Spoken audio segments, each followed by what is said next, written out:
Сабота 17 часот и 45 минути веќе на познато место. Знаете дека стартува уште едно издание на Животна приказна. Се уште сме празнично расположени и секако оно што е најважно дека и овој пат ќе бидеме искрени и се надевам дека ќе ви биде интересна бидејќи е навистина невообичаена неговата животна приказна. Како и секој издание, така и ова ќе се потрудам да нешто повеќе дознаете секако за мојот гостин и ќе се потрудиме и овој пат да биде искрен и да дознаеме нешто ново. За кога станува збор ќе слушнате од краткиот прилог, а јас сум Здравкица Милич, вашиот домаќин и оваа сабота.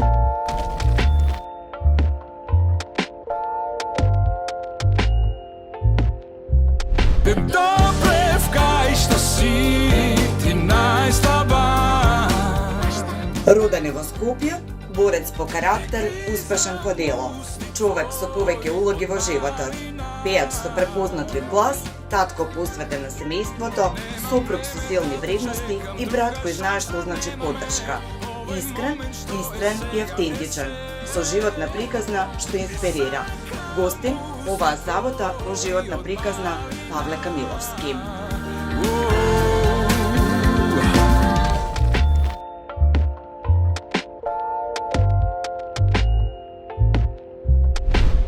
И повеќе овие две прекрасни столчиња нема да бидат празни, вистинско време да го поканам мојот гостин. Добре дојде за Павле Камиловски во Животна приказна. Павле, добро ве најдов. Срекни празници пред се. Срекни празници вам. Повели, ти благодарам, ова е твоето место и нема да биде ништо поразлично оваа емисија од останатите, кога на самиот почеток од срце ќе те прашам како си. Благодарам на прашање, одлично. Све е супер, све како што треба. Како беше твоето детство, Павле? Го помина во Карпаштри? Моето детство беше многу интересно. Секој ќе направам паралела и споредба со новото време на некој начин. Малце да бидам искрен е многу е брз овој начин на живот кој што сега во моментов ние го живееме и не може да се спореди со она ние како сме израснати и денешните генерации како функционираат и како се развиваат, нели? Поради технологијата или поради други некои? Тоа би рекол да, поради технологијата и на некој начин емпатијата била многу поголема тогаш, солидарноста била многу поголема, почита разбирањето еден према друг и тоа се нешто кое што денеска за жал лека по лека изумираат. Сега све е веќе сведено на еден вид на корист, еден вид на, технологија од сите страни, интерес и слично, што не дека и тоа е лошо, меѓутоа полека умира на суштинското и вистинското кој што секој човек треба да го поседува. Успеваш некако да се избориш со сето тоа и колку тебе те промени денешницата, време во кое живееме? Факт е дека ние како луѓе, како особја се менуваме, нели? И факт е дека човек треба да се менува. И да еволуира, апсолутно, што е нормално. Да еволуира низ целиот животен процес, али сепак ќе кажам дека останати ми со оние вистински вредности кои што сум загајан, да кажам на некој начин со нив, со истите, и верувам дека истите тие вредности ќе се потрудам и ќе настојувам да им ги пренесам на своите деца. Затоа што јас мислам и тврдам и стојам позади тоа дека треба да бидеш добар човек, треба да бидеш голем човек, треба да бидеш широк човек, да едноставно подаваш рака на тој што му е потребно, да делиш љубов на сите страни, да немаш големи очекувања. Тоа е базата. Апсолутно, да. Така. Дали тоа значи дека се уште си во контакт и можеби твоите најдобри другари или пријатели се оние од детството? Колку имаш такви? Дефинитивно да. Дефинитивно да. Имам другари кои денеска комуницираме, а сме израснати од прво, второ, трето оделение, мислам. Сме делеле клупа заедно, па и средно школо. И тоа другарство е непроценливо, мислам, не можеш да го споредиш со денешните другарства и пријателства кои што се брзи и на некој начин инстант. Да, апсолутно, баш така, ми го зема зборот. Инстант другарства не може да се споредат едноставно, знаеш. Многу се тие се темелни, суштински, длабоки се чувствата помеѓу поминати многу фази во животот заедно, да. Апсолутно. И тоа е нешто што вистински го негувам и на некој начин го чуваш за себе. Не би можел да живеам без тоа вистинско другарство. Мислам да се разбереме, без се можеме, нели? Меѓутоа, ако немаш со кого да го споделиш вистински тоа што го чувствуваш, тоа што го правиш, тоа што го создаваш, покрај семејството, нели, кое што го градиме, исто така се и многу битни и важни другарствата. Тоа значи дека се радуваш на туѓи успех? О, секогаш. Да, секогаш. Па не е убаво да не се радуваш на туѓи успех. Мислам дека луѓето кои што не се радуваат на туѓи успех не можат ни на својот да се израдуваат. Да, но мислам дека во последно време тоа е некако главен проблем, можеби кај сите, бидејќи некако не знаеме да некого пофалиме, не знаеме да го поздравиме за нешто што направил и мислам дека тоа е генерален, колективен проблем. Не знам колку ти тоа го осети и го почувствува на своја кожа кога ти почнуваше да ја градиш својата приказна. Почетокот мој беше доста тежок, затоа што ја почнав да се занимавам со музика на 27 години. Да. Талентот бил нормално присутен тука, меѓутоа Никој не го препозна претходно? Па не. Не. Каде бел луѓе во 27 години? Па знаеш како обично, пример, ете, у друштво кога ќе седнеш, ќе пуштиш глас, као ќе ти кажат колку убаво пееш или као. Да, но баш тоа убав глас. има доста кои убаво пеат, да. Да, не го взимаш здраво за готово и никогаш не сум ни замислил дека јас ете ќе бидам тоа што сум денес и ќе стигнам до ваму каде што сум стигнат. Така да почетоците беа доста тешки, како што споменав дека почнав да се занимавам со музика на 27 години. А претходно е угостителство твојот Претходно се еден избор куп на други средно работи. училиште. Куп други работи. Не сум угостителство. Јас сум работел, не знам, све и свашта сум работел. И 27 години се цифра која што, ете, ме прават од мене нешто што сум посакувал вистински цел живот да ми се случи. Ти се остварил сонот. Да. На 27 години се запознав со она кое што јас треба вистински да го правам и да го практикувам, да го живеам, да го дишам, да го Да, ми биде иако и она секојдневие што на некој претходно начин. си го правил не е ништо случајно. Бидејќи средното училиште ти е угостителско, а веќе кога одиш на брод се занимаваш токму со таква работа. Така е. Значи не е ништо паднато од небо, туку има нешто, нека Па ништо не е случајно. Ничи успех не е случаен, ничи пат не е случаен, пошто знаеме често ние да си искочиме очини, да влеземе во комфорт зона и да мислиме дека можеме на стара слава на некој начин да кажам дека можеме да функционираме слично, ностоп треба човек да прави апгрейд на нештото, ностоп треба да биде во тек со настанети и така натаму.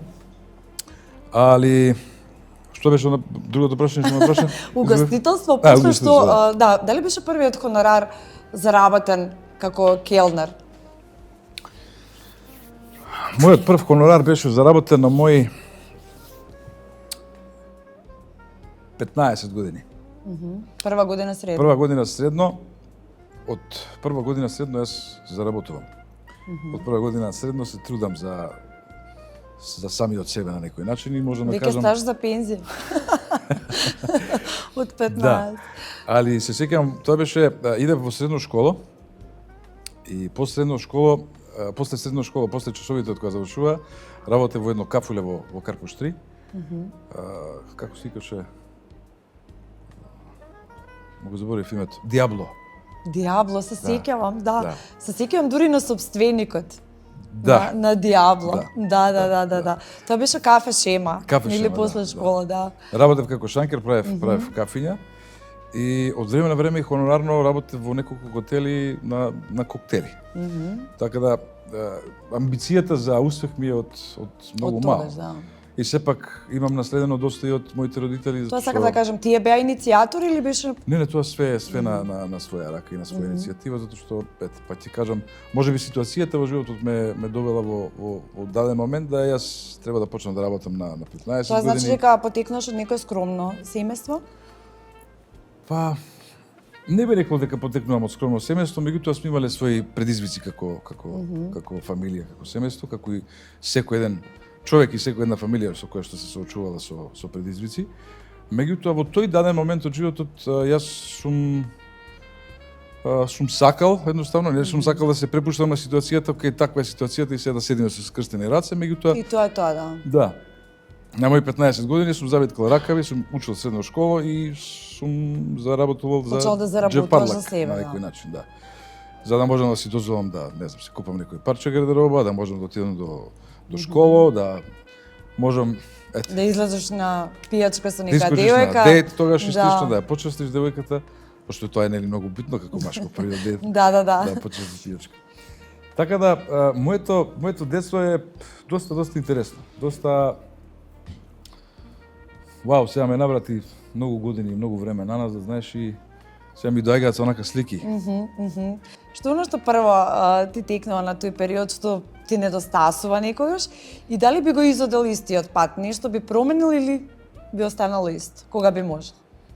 Апсолутно не. Апсолутно ништо не би променил и да се родам повторно би го изодел истиот овој пат кој што сум го изодел до сега. Затоа што на некој начин тоа е тоа што ме има направено да сум ова што сум денес. Одењето на брод, работење разноразни други работи, влагање во финансиски свет, работење како брокер, продавач на коли, држење на ресторан, држење на кафуле, па сето тоа да биде составен дел од мојот живот, да јас ете на 27 години откривам дека треба да пеам и откривам дека за тоа сум дојден на овој свет, затоа што човек кој ќе научи да си го слуша телото и да ја прими онаа вибрација која што е вистински за него и ако ја послуша својата интуиција, може да направи многу од самиот себе и да биде среќен, да биде задоволен едноставно со тоа што го прави. Тоа е привилегија, јас многу често кажувам, да. Апсолутно, многу луѓе не се среќни со она што го работат, со она што го прават, со без разлика дали станува збор за меѓучовечки односи, дали станува збор за професија и работа и слично. Ако не го правиш оно што вистински го сакаш, телото е спремно на преживување во секој даден момент. И затоа се случуваат разноразни болести, од нигде никаде слушаме негови работи и слично. Едноставно не си среќен. И тоа придонесува да се лачи. Да, и никогаш не е касно. 27 не е некоја бројка, не знам каква. Всушност, мислам дека е одлична цифра, бидејќи си во тој период созрян. Многу повеќе знаеш на 27 отколку на 18-19. Така, меѓутоа и тие години се доста интересни, затоа што мислиш дека многу знаеш, уствари ништо не знаеш. Да, има и тоа. Никогаш е сега, јас си 46, па не знам. Да. Некој работи што е многу нормално. И многу е интересен тој момент и тој факт, затоа што мислиш дека си голем, мислиш дека знаеш. А кој беше виновникот всушност? За да ти помогне да можеш да се пронајдеш себе си? Па пак би ја земал тука во предвид работата на брод, затоа што јас во суштина почнав да пеам додека работев на брод. И хонорарно? Не хонорарно. Кога работев како келнер правам мојавет. Значи кога започнав мојата работа на брод, многу често знам да го спомнам ова и во јавности по емисии. И често знаат да ме прашаат нешто што е поврзано со бродовите, со шетањето и крстарењето низ целиот свет. И често знам да одговорам дека таму всушност започнува мојата музичка кариера, односно себеоткривањето дека јас треба да се занимавам со оваа професија. И пак ќе кажам дека се си е поврзано едно со друго, да не било устителството можеби немало да се случи ова, да. Така е, да. И сега на мои 27 години додека работев на таа бродска компанија, се одржуваше Crew Talent Show, као шоу за персоналот. И имаше од 20 учесници во тоа шоу и се пријавив на тоа шоу и си реков на себе овде никој не ме знае, никој не ме познави, да се избламирам никому ништо.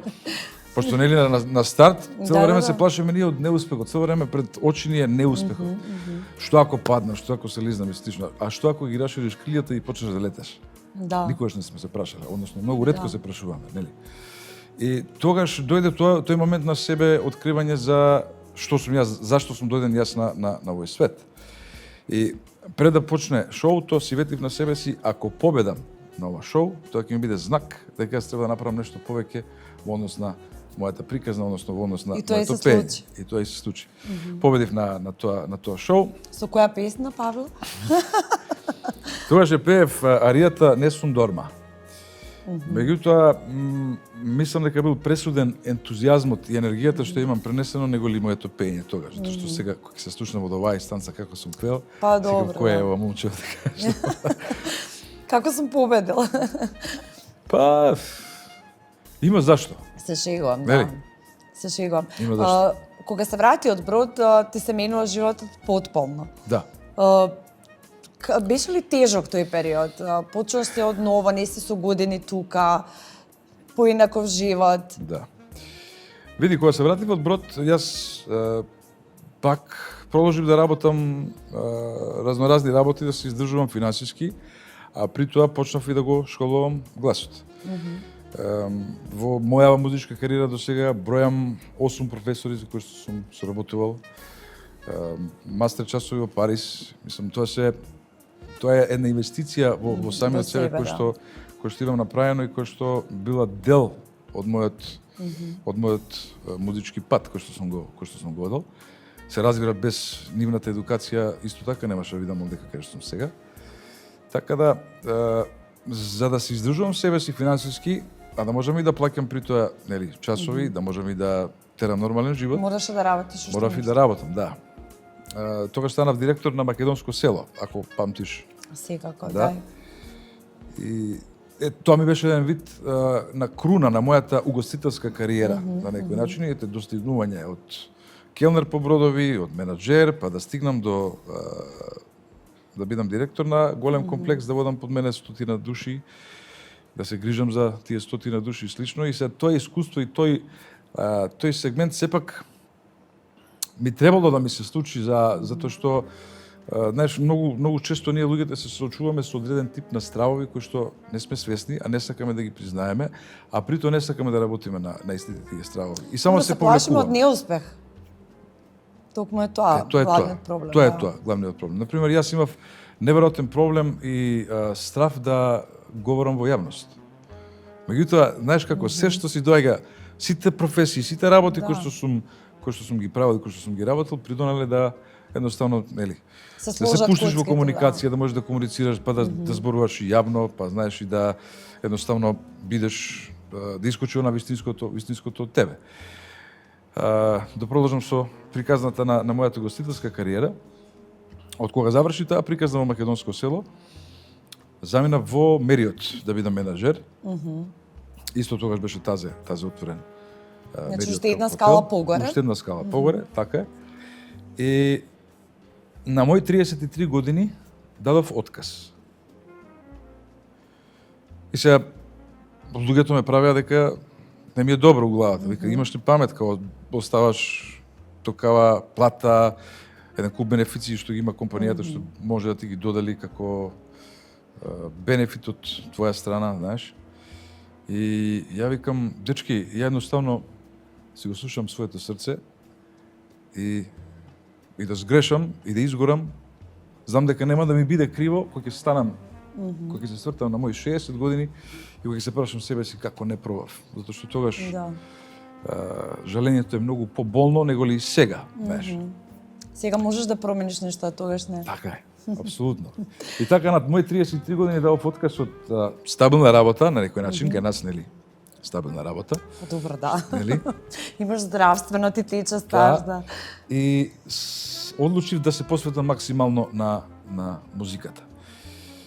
Тогаш се сеќавам, имав само еден концерт кој што требаше да го реализирам од како дадов отказ. И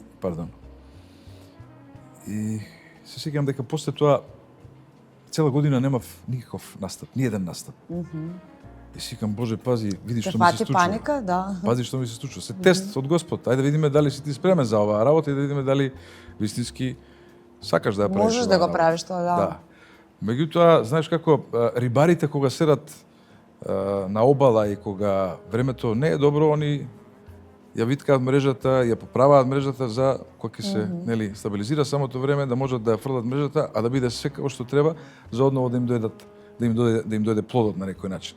Па така и јас го сватив тоа како момент дека јас треба дополнително да работам на себе во однос на мојата музичка кариера за да едноставно се поттикнам себе си, да се турнам себе си и да влезам во вистински да ги изграпчам музичките води. Така, спомена неколку пати дека патот не бил лесен, не бил едноставен, како и на секој, најчесто. Меѓутоа, дали имаше сопки во целата таа приказна? Кој може би во некој момент, да... Нормално дека има сопки, меѓутоа, знаеш како, според мене, ќе кажам за себе лично, мој најголем адут е храброст. И никогаш ја не се откажувам така лесно од работите. Ниту па се плашам од нештата да се соочам со нив, знаеш. Ниту па сум се срамел да тропнам на врата, од врата на врата, да побарам помош, дали е спонзорство, дали ќе реализирам концерт или ќе направам спот, а и ден денеска истото тоа го правам затоа што сам си ја водам кариерата, немам менаџерски тим позади себе. И пак ќе кажам дека соочувањето со предизвиците не прави она што вистински сме на некој начин. И да едноставно застанеш позади себе цврсто, стабилно, јасно, да знаеш што правиш, како правиш, да го пренесеш истиот тој ентузијазам е исто така многу битно. А јас, например, како човек, ако ти кажам, и ако не сум сигурен во себе, во тоа што го правам, и знаеш како го правам, ти ќе почувствуваш мојата енергија. Да. Меѓутоа, ако јас вистински знам што правам, и ако вистински можам да те на некој начин убедам дека тоа е добро што го правам, и таа неочекувана помош доаѓа од сите страни на некој начин. Многу често читам за твојата кариера од Брод, како почнало, тоа веќе и познато на јавноста, сигурно имало многу анегдоти, многу случувања, многу стравови исто бидејќи нели не си на копно и така натаму.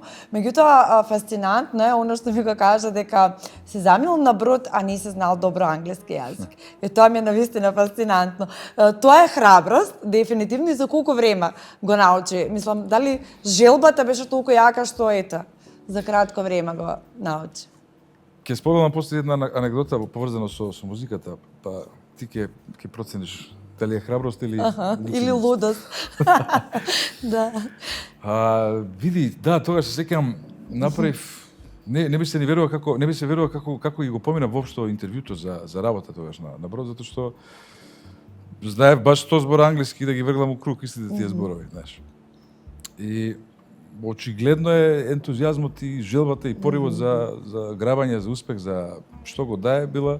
А и звезда, треба да имаш звезда или среќа некоја, нели? Не треба човек да се плаши само. Не треба човек да се плаши да биде одбијан. Не треба човек да се плаши и од непознатото. Значи треба едноставно да се нурне, да ги фати узенгиите на некој начин и уздите и да го зграпчи животот и да тера напред, да не се плаши апсолутно од ништо. Пошто што може да ни се случи? Што можеш да изгубиш? Не можеш ништо да изгубиш. Да, можеш само да добиеш, апсолутно, да. Ако не пробаш, како велат исто за игри на среќа, како да добиеш, ако не играш, мислам, многу логично. Така е. Така да, стварно мислам. За колку време научи англиски? Па научи многу брзо. За 3-4 месеци више се пуштив во комуникација и се ослободи. Се ослободив, па знаеш како често знаев тогаш да добивам коментар дека сум арогантен, а всушност маската и покривањето на тоа што недостатокот во мојот говор на англиски јазик бил, нели, таков како што скратен фонд, да. Скратен фонд на зборови, па често добивам коментари тогаш дека сум арогантен, а всушност било тоа недостатокот на фондот на зборови во англискиот јазик.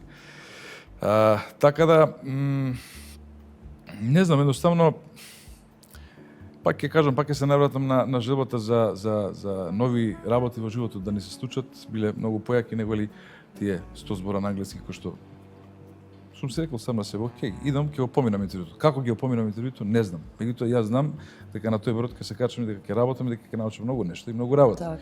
И така и се случи. А така и правам цел живот за апсолутно се, за секој еден предизвик со кој што се соочувам.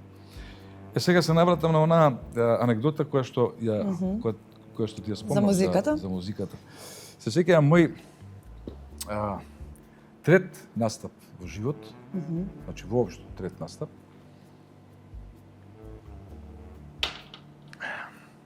Јас правам концерт со камерен оркестар. Каде беше? Во музеот на ВМРО. Меѓутоа трети настап воопшто ever. Значи првиот настап беше кај тогашната моја Гонца Богоромова, тогашната професорка. Втор настап ми беше исто така, не знам каде, значи само појавување, едноставно со една песна, со две песни.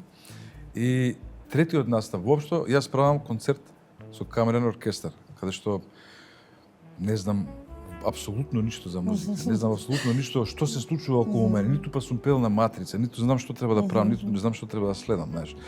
И сега таа храброст која што ми била закачена на челово овдека изгледа, не знам, може би се граници со некоја блага доза на луцидност, али пак ќе кажам дека ете, храброста ме донала овдека. Да, и не си се плашал очигледно. Па не сум се плашал, може би дека не знам доволно. Па и полесно е така, Знаеш? да, дефинитивно. Сега, од кога више имам навлезено во музичката професија, си викам, секој ќе се наврати. Со кој памет, да.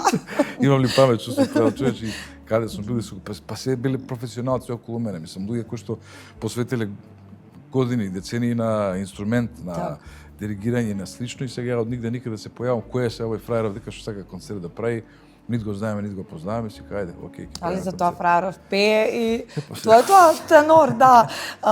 Павле, дали си задоволен од третманот? Ти лично како тенор, како оперски Баритон пејач? сум. Баритон сум, не сум оперски Многу често пејач. да тенор спомнуваат дека Па, дека пееш. грешка е тоа. Тенор е доста повисок глас од мојот. Мислам, не е доста повисок, е на скала повисок е само. Али пак ќе кажам дека сум баритон, не сум оперски пејач. Моето школување било со оперска импостација, затоа што цело време сум бирал соло професори. И нормално, мислам, они се научени по еден терк и тој истиот терк го пренесуваат како знаење. Меѓутоа, за да дојдам до мојата вистинска боја на гласот, потребно ми беше вистинско време и долги години за да пеам со мојата природна боја на глас. На глас, да. Да. Задоволен си од третманот, како си овде истретиран во нашата земја? Пак ќе кажам дека начинот на кој што го имам изградено јас својот карактер и икс ситуации кои што ми се има случувано низ животот, икс луѓе кои што имам запознаено низ животот, разните професии кои што сум ги менувал и слично, придонеле да едноставно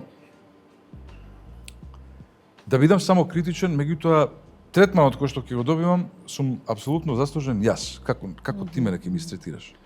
Ако јас тебе те третирам со не знам, начин на кој што можеби досега не си била третирана, правам овет од позитивен аспект. Нормално е ти да ми возвратиш со иста таква мера, нели? Ако јас те третирам на начин на кој што исто така не си била третирана досега, а е од негативен аспект и во негативна конотација, како ќе ми вратиш со насмевка, со дојди да те гушнам? Сигурно не, да. Сигурно не, нели? Да. Пак ќе кажам дека сами сме заслужни за апсолутно се што ни се случува околу нас. И третманот кој што јас го добивам од околината, можам да кажам дека сум задоволен. И можам да кажам дека ми е драго дека едноставно се случуваат такви работи, даваат луѓето безрезервно своји идеи, безрезервно коментари, комплименти, па и некој негативен коментар што е многу Што е нормално и да. природно, да. Италија Важно. никако не смееме да заборавиме од твојата приказна. Италија, Да, никако те прати да. низ сите овие години. Дали никогаш си помислил да се преселиш во Италија? Многу пати. Да? Многу пати. Многу пати сум мислел да го направам тој чекор, чак и имав еден благ обид, меѓутоа не се реализирал. Имал зашто не се реализирал. Али дефинитивно да. Може би тамо на 60 години со некоја куќа поред море, со шешир, со платно и четка во едната рака, чаша вино во другата рака, зајди сонце да се гледа и да го сликаш животот, може би така на некој начин да. А од друг аспект, Сега веќе знам како би ја насликал својата животна приказна, веќе имам некоја слика. иначе сликам, не знам дали знаеш. Не, еве Да. сега дознав. Супер. Сликам и тоа почнав да сликам во короната, која нели На 37. не знаеме што да правиме сами Да. со себе и свикам што да правам, ќе почнам да сликам. А и стварно добро сликам. Јас сум у принцип многу самокритичен човек, али имав и добар ментор, Синиша Кашевелски. Дали си слушнала за Симеон Сум Чекоцовски? слушнала, да. Он е маестрален уметник. Он е уметник кој што, за жал, голем процент од македонската јавност Не го знае, не го познава, да. А човекот зима златна награда во Лувр, Гранд При во Париз. Неговите слики достигнуваат многу висока сума на продажба и слично. И така да жалосно што имаме толку многу квалитетни Да. луѓе што не се работи на маркетингот. во Не се нашата држава. експонирани доволно. За жал не. За жал не, ама некој треба да те доведе, дојде во емисија да те чујат луѓе, да те видат кој си, што правиш и што креираш. Знаеш, и тоа е иницијативата за такви работи, за такви нешта, мислам дека потекнува пак од... Значи, слободното време знаеш да го користиш да сликаш. За жал сега слободно време немам. Немаш. Немам. Да, со две мали дичиња. Да. Како еве малку да се навратиме на приватноста, кога Ирина се појави во твојот живот? Ова све нешто со седмица, дали беше исто нешто врзано? Со Ирина се запознавме пред 3,5 години кај Снеже Велков во емисија. Аха, значи Да. кај мојата колешка. Кај во твојата емисија. колешка. Да. Супер. Датумот беше Повторно невообичаена приказна. не втори. 22.2.2022. Аха, тука се двојките во игра. Да. И нормално, мислам, тоа беше, не знам, љубов на прв поглед. Која се запознавме со Ирина и ете, створивме своја мала оаза на некој начин. Топол дом, две прекрасни дечиња и по тој Имате аспект сум сини керкечка, така? сини керка, да, сини керка. И знаеш, се во животот што сум правил, допред да ја сретнам Ирина и допред да го создадам своето семејство, секогаш нешто фалело. И од кога ги добив моите деца, коцката од мозаикот е веќе исполнета. Да. Сега си цело е кога има се. Така е, Да, кој е твоето потесно семејство е талент за музика? Од кого го имаш наследено? Од кого имам наследено талентот? И уметноста е. Види, ја не потекнам од музичка фамилија, ниту па сум имал некој што е во близок контакт со музика. И мајка ми убаво пее, и татко ми убаво пее, и двајцата убаво пеат, нели? До душа сестра ми има завршено средно музичко и сега слушајќи ја незе, гледајќи ја незе, знаеш, и можеби сум примил нешто од незе. Меѓутоа ете поривот кај мене бил посилен. Каква беше поддршката и реакцијата на твоите родители? Како секој родител, значи, ќе го поддржи своето дете во се што прави. Меѓутоа, сите беа на некој начин скептични. И никој не веруваше дека јас ќе стигнам до... Тоа не веруваа толку во Никој. тебе? Мислам, не веруваа. Поддршката безрезервно ја добивам од моите родители и од моите блиски луѓе, можам да кажам, тотално безусловно. Знаеш. И сега нормално да направиш некоја глупост, нормално дека нема да те Да поддржат. те поддржат, да. Се разбирам, Но нели? сепак е твоја дете. Така е, Што да. ќе правиш? Меѓутоа, пак ќе кажам дека, ајде, окей, може би му е фаза, па ќе му помине, па ќе видиме докај ќе тера. Меѓутоа, е многу сериозен за мојата музика, многу е сериозен за пристапот ми беше многу сериозен. А може би затоа третманот сум го добивал со таква доза на на сериозност таков начин, да. од останатите колеги, од останатите музичари. Многу често сум, кога ја започнав мојата кариера, затоа што бев многу одговорен и пристапот, пак ќе кажам дека ми беше многу конкретен и сериозен во однос на било што да е поврзано со музиката. И едноставно луѓето тоа го гледаат, знаеш, и Го препознаваат. да, коментарите кои што ги добивав тогаш, као ти си многу поголем професионалец од еден куп професионалци кои што ние ги познаваме во наше окружување, слично, знаеш. И сега добро, нормално е дека тоа ќе го сватам како комплимент и никогаш не сум се надпреварувал јас со било кој од музичкиот свет. Ниту Иако па треба сакам да постои, се споредувам. да, ниту треба па... да постои здрава конкуренција во Апсолутно. Меѓутоа, знаеш како, не е ова сега фудбалски надпревар, па сега... Па да се надпреваруваме, да. Знаеш, тоа ти што го правиш, тоа јас што го правам, секој си има своја публика, секој има свои луѓе кои што го пратат, кои што го следат. Ти бираш на кој начин ќе му служиш на народот на некој начин, нели? Така, се трудиш да бидеш допадлив? Па се трудам да видам оно што вистински сум. Искрено Без да видам. преправање. Да, без преправање. Па ако ти се бенди се окей, ако не ти се бенди се. твој проблем. Да. Кога последен пат си плачал, Павле? Рече дека нема да плачеш во емисијава и повеќе се смееме. Јас не мислам дека не сум се смеела толкова. Последен пат плачев, сега не знам дали уопште да спомнување тоа, може ќе се смени теркот на целата енергија кога спомнам ова.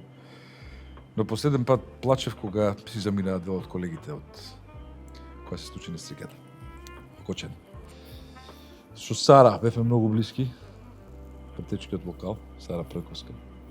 Андреј исто така ми беше многу близок пријател. И мислам ти стварно емисијава тебе ти е почнала да ми игра душа. Убаво е да се заплаче некогаш, нели? И од радост и од тага, да. Да, нема збор. Али да, последен пат плачев вистински. Не памтам кога сум плачел така. И ден денес не можам да поверувам дека ете, ги нема луѓето помеѓу нас. Особено со Сара имавме многу близок однос, знаеш, вистинска другарка ми беше. И секогаш ми беше она, знаеш, поддршка, ќе застане позади мене. Ајде брат, ова е тоа се што треба да направиме. Ние сме позади тебе, не се секирај. Кога и да влезеш, било која строфа, било кој рефрен, тука сме ние, ќе те поддржиме. И Тоа бе едноставно такви луѓе кои и луѓето кои не ги познава одблиску ги чувствуваа како близки. да. Бидејќи беа навистина така. Да. За крај, кој е твојот најголем авторитет? Јас во принцип не сум можел никогаш да. Знаев. Не сум можел никогаш да трпам авторитет. Меѓутоа, ако знам дека нешто можам да научам од тебе и знам дека си on top of the top во твојата професија и знам дека тоа што ќе ми го кажеш, дека ти е истрајно, дека држи вода тоа што го збориш, дека едноставно знам, чувствувам вистински дека можам многу да купам од тебе, дека можам да научам од тебе, тогаш можам да те сметам за авторитет. Како што ми си има случувано со X професори во мојата музичка кариера. Во животот многу работи сум правил, со многу луѓе од различен калибар сум бил во сосрет. Никогаш не сум се починувал и сум виткал кичма, на некој начин. Секогаш сум гледал тоа да биде издржано, не со носот сега горе, па сега да одигнеме носот и јас да кажам, па твоето бит не е битно воопшто. Меѓутоа пак ќе кажам дека сега како што ми го постави прашањето, така ми доаѓа так еден куп, знаеш, слики и убави прашања поставуваш, знаеш. Ти благодарам. Да. И ти добро пееш.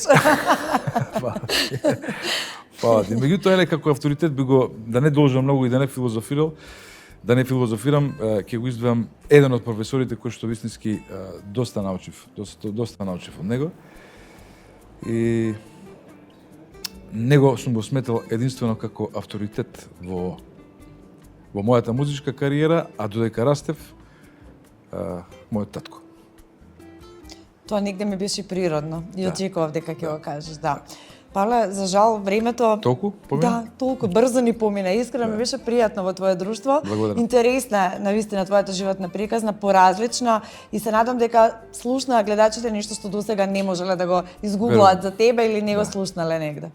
Верувам дека е така и верувам дека ќе уживаат во овие 50 на минути, сега време колку и да се. И за 20 години ќе имаме to be continued. Така? Да ќе направиме едно продолжение. Супер. Ти благодарам уште еднаш, поздрави на гледачите кои беа наше друштво, се надам и оваа сабота ви закажам следна средба точно за 7 дена.